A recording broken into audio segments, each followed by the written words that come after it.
বিশ্বনবী মিম্বারে খুতবা দিচ্ছেন, রানিং খুতবা চলছে, আর ইমাম হোসেন আর ইমাম হাসান দুইজন চলে এসেছে মসজিদের দরজায়। নবীজি ওই অবস্থায় খুতবা থেকে নামলেন। নামার পরে মানুষগুলোকে ফেরে ফেরে ফেরে ফেরে এক কাঁধে ইমাম হাসানকে এক কাঁধে হোসেনকে নিলেন। নেওয়ার পর আবার মিম্বারে উঠে আবার খুতবা দিতে শুরু করলেন। আর যখনই খুতবা দিতে শুরু করলেন, আল্লাহ তাবারাক ওয়া তাআলা আয়াত নাজিল করলেন, আল মালু ওয়াল বানুনা যিনাতুল লিল হায়াতিদ দুনিয়া। আমাল এবং সন্তান পৃথিবীর সৌন্দর্য। কত ভালোবাসতেন। খালি ভালোবাসাটা দেখেন, অন্য কিছু দেখতে বলছি না। ইমাম হোসেন আর ইমাম হাসান বিশ্বনবী আসরের নামাজ পড়াচ্ছেন। আসরের নামাজ ফরজ নামাজ, সাজদায় আছে। একজনা ঘাড়ে চড়ে নিয়েছে, বলছে নানা ঘোড়া হয়েছে, আর একজন পাছাতে ঠেলছে। কত ভালোবাসা! আমি খালি ভালোবাসাটা দেখাচ্ছি।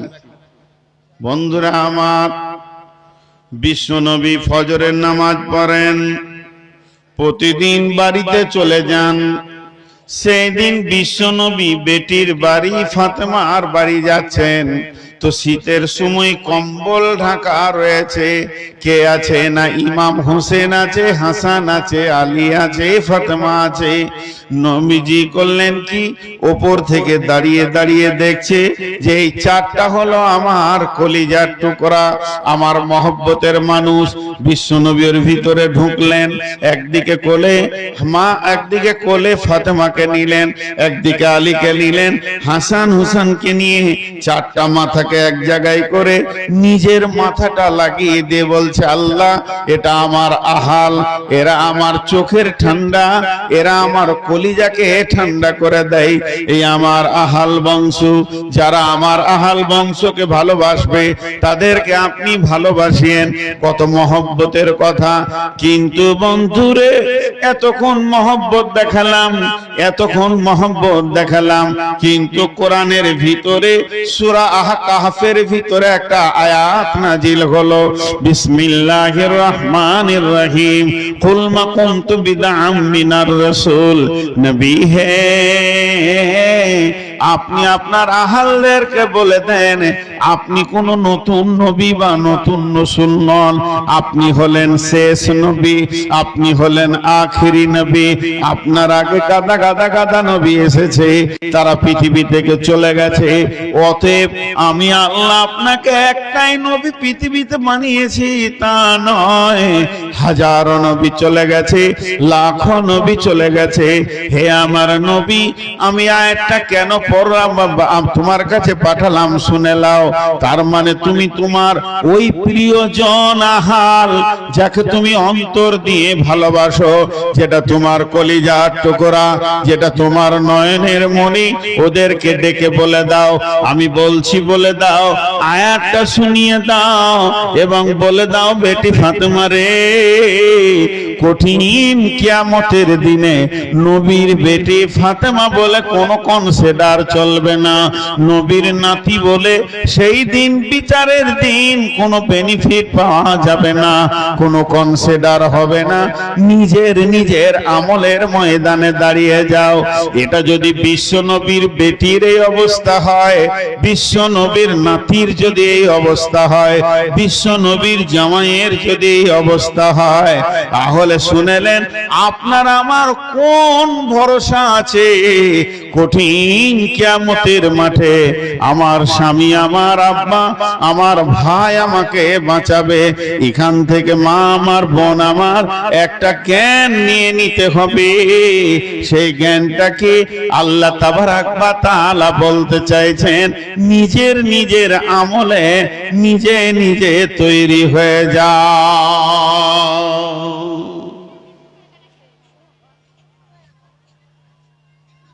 নিজের আমলে নিজে তৈরি হও। কেউ কারো আমলের উপরে ভরসা করিও না। দেখেন কেমন কথা। আর একটা ঘটনা আপনাদেরকে আমি শোনাই, একটু সবর ধৈর্য।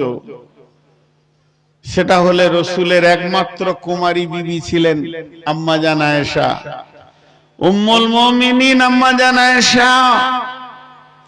রসুলের যতগুলি বিবি ছিলেন ইনি একমাত্র। আপনি চেয়ার থেকে নিচে বসেন, ওটা আড়াল করবেন, আপনি ইউটিউবার মানুষ, ওইদিকে বসেন, ঘরে বসেন, ওটা তো নোংরা, ধুলোতে আবার কেউ বসে নাকি? তো রসুলের একমাত্র কুমারী বিবি ছিলেন আম্মা জান আয়েশা, যে বিবিটাকে পৃথিবীর দ্বিতীয় কোন স্বামী দেখেননি, একমাত্র রসুলই দেখেছেন। খেয়াল করেন তিনার কত দামি। সারা পৃথিবীর সমস্ত মানুষ একমত, আম্মা জান আয়েশা মুহাদ্দিস ছিলেন। এত হাদিস বর্ণনা করেছেন অল্প বয়সে, অত হাদিস অন্য কোন বিবি বর্ণনা করেননি। শুধু এই পর্যন্ত নয়, আম্মা জান আয়েশা রসুলের বিবি হবে, আম্মা জান আয়েশার সঙ্গে রসুলের বিয়ে হবে, আম্মা জান আয়েশা রসুলের স্ত্রী হবেন, আর রাসূলুল্লাহ সাল্লাল্লাহু আলাইহি সাল্লাম আম্মা জান আয়েশার স্বামী হবে। সেই মেয়েটি কত দামি! এই বৈবাহিক জীবনের আলোচনাটা পৃথিবীতে হয়নি, মক্কাতে হয়নি, মদিনাতে হয়নি, এটা হয়েছে আরশে মহল্লাই, সেখান থেকে ফাইসালা হয়েছে। তাহলে মেয়েটা কত দামি! শুধু তাই নয়, ওই মেয়েটির ঘরে আল্লাহ রাসূল সাল্লাল্লাহু আলাইহি সাল্লাম ছিলেন, তো কোরআন নাজিল করেছেন। এই পর্যন্ত শেষ নয়, ওই মেয়েটির মূল্য কত! ওই মেয়েটির ঘরে যেদিন বিছানায় বিশ্বনবী শুয়েছিলেন, সেই দিন রসুলের শাবে মেরাজের রাত্রি হয়েছে। আল্লাহ রসুল যে নামাজ এনেছেন, সালাত এনেছেন, শাবে মেরাজে গেছিলেন, সেই রাত্রিটা আম্মা জান আয়েশার কাছে ছিলেন। মেয়েটা কত আল্লাহর কাছে কবুলিয়াত! বিশ্বনবী যখন জীবনের শেষ বিদায়ে চলে যায়, অন্তিম শয্যায় তিনি যেদিন শুয়েছেন, যেদিন পৃথিবী থেকে বিদায় নিয়েছেন, তো আম্মা জান আয়েশার কোলে মাথা রেখে বিদায় নিয়েছেন। শুধু তাই নয়, যেখানে আম্মা জান আয়েশার বিছানা, আজ নবীজি ওই জায়গাতেই শুয়ে আছেন। ওই বিছানাকে সরিয়ে মদিনা মানওয়ারাতে তার কবরের ব্যবস্থা হয়েছে। মেয়েটি কত দামি! ওই মেয়েটিকে আখিরি পয়গম্বর আল্লাহ তাবারাক ওয়া তাআলা যাকে সুপারিশের ক্ষমতা কিয়ামতের মাঠে দেবেন, কিয়ামতের মাঠে আল্লাহ যার হাতে হাউজে কাউসার দিয়ে দেবেন, কিয়ামতের মাঠে আল্লাহ যাকে মাকামে মাহমুদে পৌঁছাবেন, এই যে চারিদিকে সম্মানী করবেন, ওই মেয়েটি যেদিন ও হঠাৎ করে বাড়িতে কেঁদে ফেললেন, ওয়া আয়েশা রাদিয়াল্লাহু তাআলা আনহা ওয়া হিয়া বাকাআত, আল্লাহর নবীর বিবি আম্মা জান আয়েশা কেঁদে ফেললেন।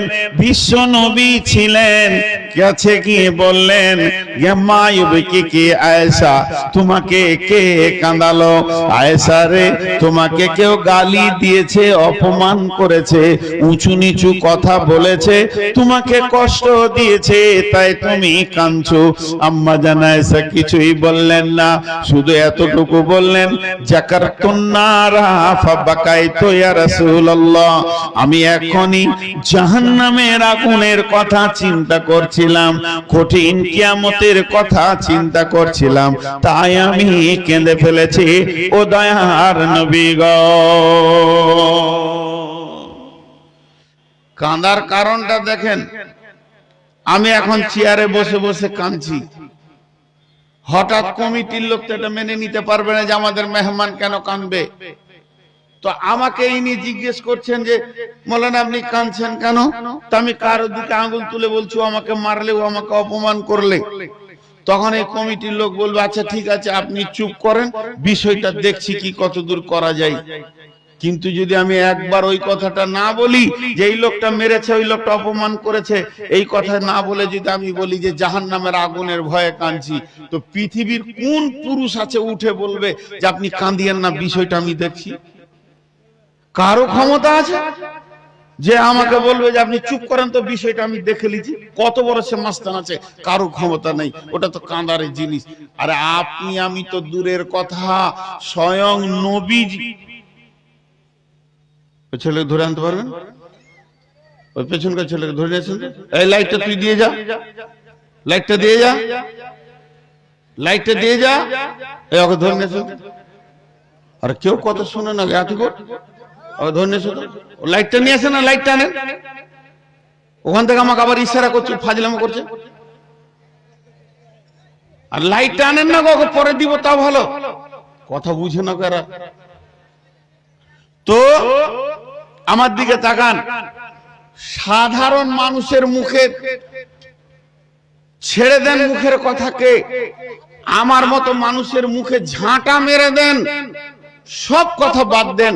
বিশ্ব নবী দেখেন, আম্মা জান আয়েশা যখনই বললেন যে আমি জাহান্নামের ভয়ে কাঁদছি, তো বিশ্ব নবীর মতো ব্যক্তিটাও পর্যন্ত চুপ,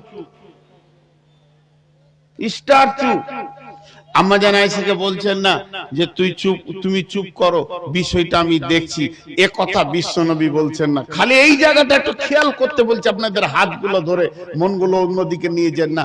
যখনই ভাইটাল বায়ান হবে তখন চারিদিক থেকে শয়তানের আক্রমণ হবে। আপনাদেরকে আল্লাহর রাস্তে বলছি, এই জায়গাটা একটু ধ্যান দেন। আজকে বায়ানের মেল ভাইটাল পয়েন্ট এইগুলো। তো বিশ্ব নবী পর্যন্ত চুপ, আখিরি নবী চুপ। আম্মা জান আয়েশা সেখান থেকে কি বুঝলেন? আম্মা জান আয়েশা একটা জিনিস বুঝেছেন, তিনি গভীর জ্ঞানের মহিলা ছিলেন, তিনি গভীর তথ্যবহুল কথা বুঝতেন। তিনি একটা জিনিস বুঝলেন, কি যেটা বুঝলেন সেটা এটাই যে আমাকে নবীজি কত ভালোবাসেন। আমি কেঁদেছি তো নবীজি এসেছে, আমার চোখের পানি নবীজির দিলে প্রভাব সৃষ্টি করেছে। আমি যে কেঁদেছি তো নবীজি বেচৈন হয়ে গেছে, আমার নবীকে আমার চোখের পানি উতাল করে দিয়েছে, পাগলা বানিয়ে দিয়েছে। তাহলে আমাকে নবীজি কত ভালোবাসেন এর প্রমাণটা হয়ে গেল।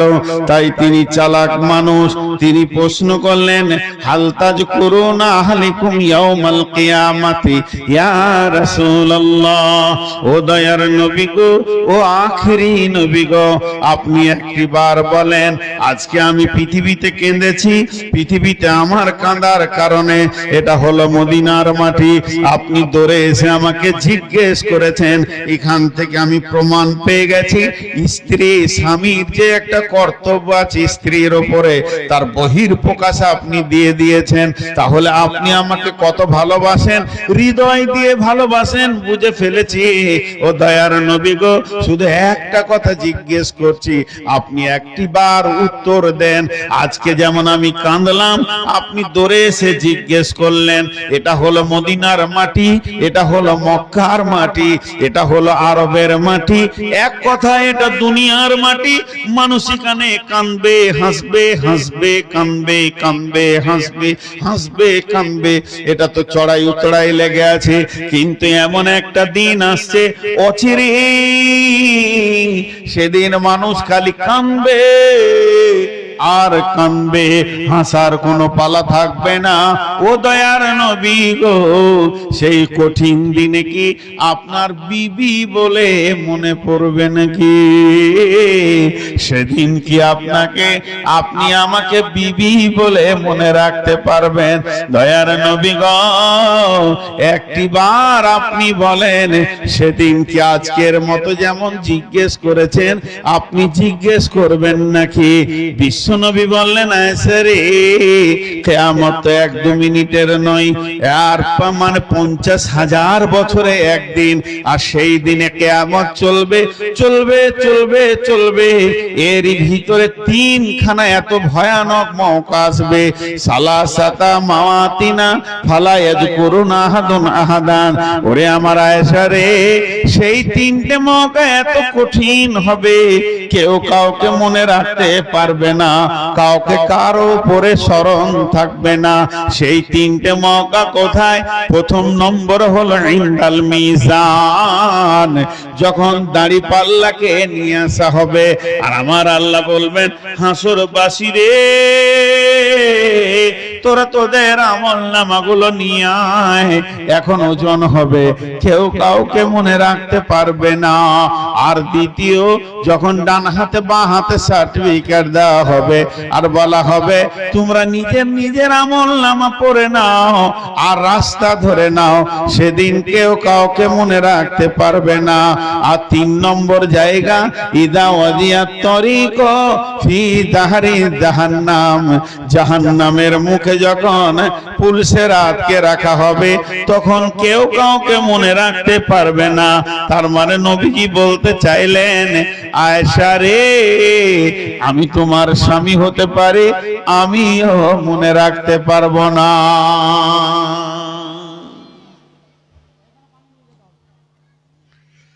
প্রথম দিকে বলছিলাম নূহ নবীর কথা।